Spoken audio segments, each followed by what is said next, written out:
आऊज़ बिल्लाहि मिनश्शैतानिर्रजीम बिस्मिल्लाहिर्रहमानिर्रहीम। शुरू अल्लाह के नाम से जो बड़ा मेहरबान और नहायत रहम वाला है। उम्मीद आप लोग खैरियत से होंगे और इस वीडियो में इंजीनियर फैसल आपसे मुखातिब है।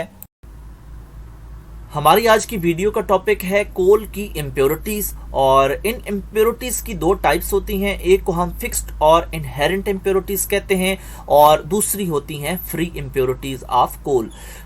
जो फिक्स्ड और इनहेरेंट इम्प्योरिटीज़ होती हैं ये कोल फॉर्मिंग प्लांट्स से ही उस कोल को मिल जाती हैं और इनको सेपरेट करना मुश्किल काम है वॉशिंग के प्रोसेस से। इसके लिए एक टेक्निक इस्तेमाल की जाती है जो कि ऑयल एग्लोमरेशन टेक्निक है, जिसके अंदर कोल की लीचिंग की जाती है पेट्रोलियम ऑयल के साथ। इस तरह इन इम्प्योरिटीज़ को वहाँ से रिमूव किया जाता है।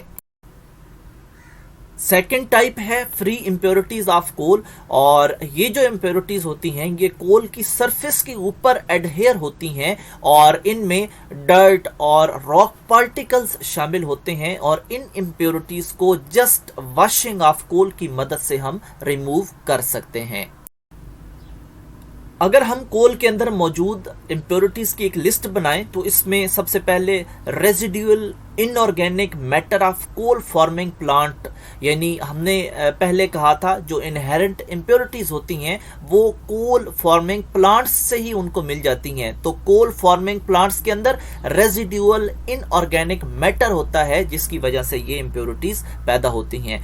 इसके बाद जो मिनरल मैटर्स होते हैं उनकी वो भी एक इम्प्योरिटी है कोल के अंदर। इसके अलावा पाइराइट्स जो हैं वो भी एक इम्प्योरिटी है, और वो कब बनते हैं? By the reaction of iron sulphate with coal forming matter.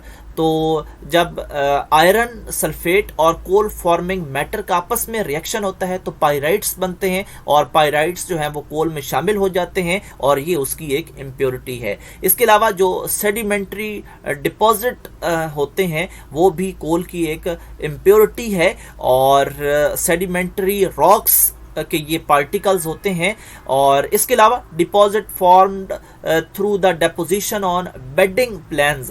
तो जो रॉक्स होती हैं ये उनकी एक स्टेज होती है जिसको हम बेडिंग रॉक्स कहते हैं, तो उनके पार्टिकल्स भी इस कोल में शामिल होते हैं।